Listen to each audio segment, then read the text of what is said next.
वो मैं आपको बता रहा हूँ। कोर्ट कचहरी के चक्कर भूल जाएं, लिखा गया है। बिहार में जमीन विवाद से बचने के 7 मास्टर स्ट्रोक बताया गया है। क्या बिहार में सबसे ज्यादा किसी चीज को लेकर के विवाद है तो वो है भूमि विवाद। ये एक जगह नहीं, कई जगह अक्सर सुनने को मिलता है कि यहाँ पर इस व्यक्ति से भूमि विवाद है, तो यहाँ पर इस व्यक्ति से भूमि विवाद है, जमीन विवाद है। अगर आप थाने में जाइएगा तो आपको प्रतिदिन भूमि विवाद को लेकर के मामले दर्ज कराए जाते हैं। अंचल में जाइएगा तो कई भूमि विवाद से जुड़े मामले पड़े हुए हैं। आप अनुमंडल में जाइएगा तो वहाँ भी भूमि विवाद से जुड़े हुए कई मामले पड़े हुए हैं। कई ऐसे लोग हैं जो भूमि विवाद में कोर्ट कचहरी का चक्कर लगा रहे हैं। एक नहीं, कई ऐसे लोग आपको मिल जाएंगे। भूमि विवाद से बचने के लिए भोजपुर पुलिस का एक प्रेस विज्ञप्ति जारी किया गया है। क्या लिखा गया है वो मैं आपको बता रहा हूँ। कोर्ट कचहरी के चक्कर भूल जाएं, लिखा गया है। बिहार में जमीन विवाद से बचने के 7 मास्टर स्ट्रोक बताया गया है। क्या क्या है वो मास्टर स्ट्रोक, मैं आपको बताने जा रहा हूं विस्तार पूर्वक। पहला है, जमीन के कागजात यानी डॉक्यूमेंट्स पूरे रखें। जमीन बेचने वाले से खाता संख्या और प्लॉट संख्या जरूर लें। फिर किसी विश्वसनीय वेंडर या वकील से रजिस्ट्री और ऑफिस में जाकर चेक कराएं कि जमीन सरकारी या फिर रेलवे का या किसी सार्वजनिक उपयोग की तो नहीं है। ये पहले चेक करा ले।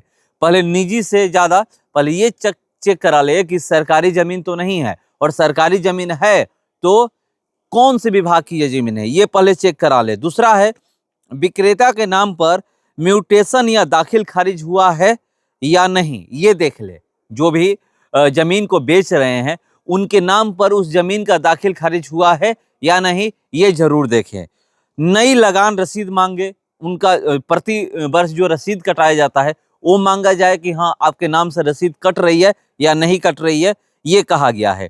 अगर नहीं है तो सौदा करने से पहले ही मना कर दें, यानी म्यूटेशन या दाखिल खारिज नहीं कराएगा है। जो जमीन बेच रहे हैं उनके नाम से दाखिल खारिज नहीं है या फिर जो लगान की रसीद है वो नहीं है तो आप जमीन वो न लें।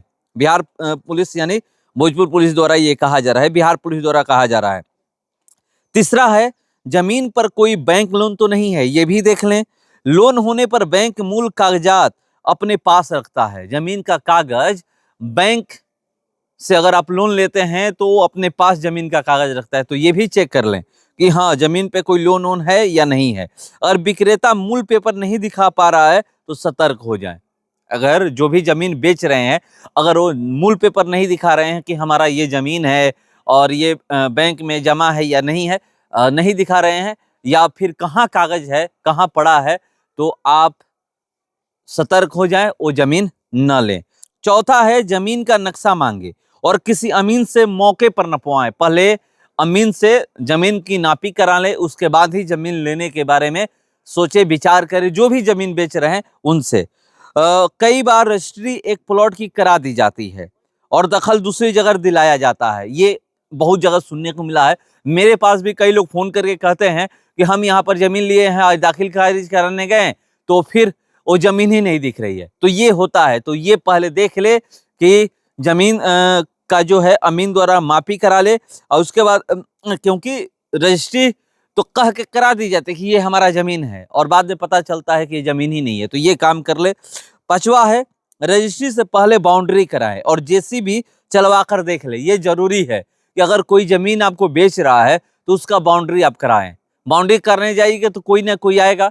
बाउंड्री नहीं आप करा सकते हैं तो कम से कम उस जमीन पर जेसीबी लेकर जाइए और मिट्टी वहां से निकलवाइए।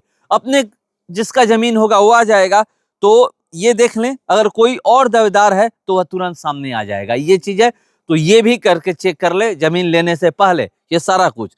छठा है, अगर विक्रेता की पत्नी या 18 साल से ऊपर के बच्चे हैं तो उन्हें गवाह जरूर बनाएं ताकि बाद में दावा न ठोक सके।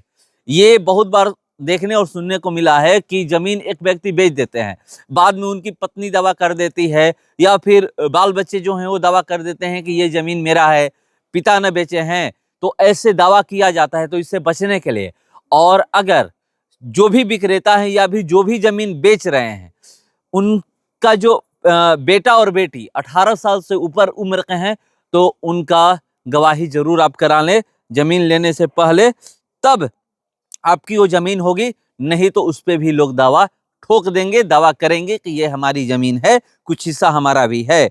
सातवां और सबसे अहम जरूरी बात है कि रजिस्ट्री के तुरंत बाद अपना दाखिल खारिज करा ले। यह न हुआ तो समझिए आपकी जमीन अभी भी कानूनी रूप से आपकी नहीं हुई है। दाखिल खारिज जब तक आप नहीं कराइएगा तब तक जमीन वो आपकी नहीं होगी।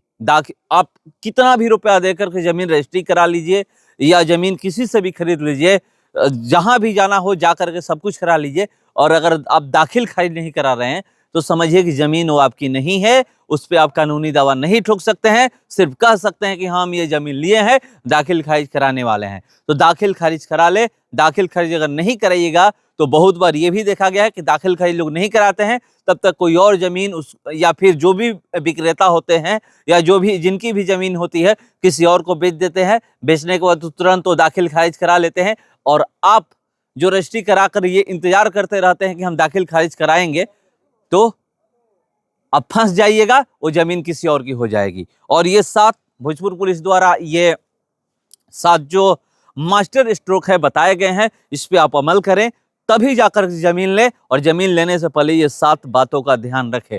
इस 7 बातों का ध्यान रखिएगा तो आप कभी भी नहीं फंसिएगा कि जमीन लेने के बाद कोई और दावा कर देगा या फिर कोई और कहेगा कि ये जमीन हमारी है। तो लेने से पहले ये 7 बातों का ध्यान जरूर रखें। भोजपुर पुलिस द्वारा ये मास्टर स्ट्रोक बताया गया है। फिलहाल इसका इतना ही। बने रहिए हमारे साथ। नमस्कार।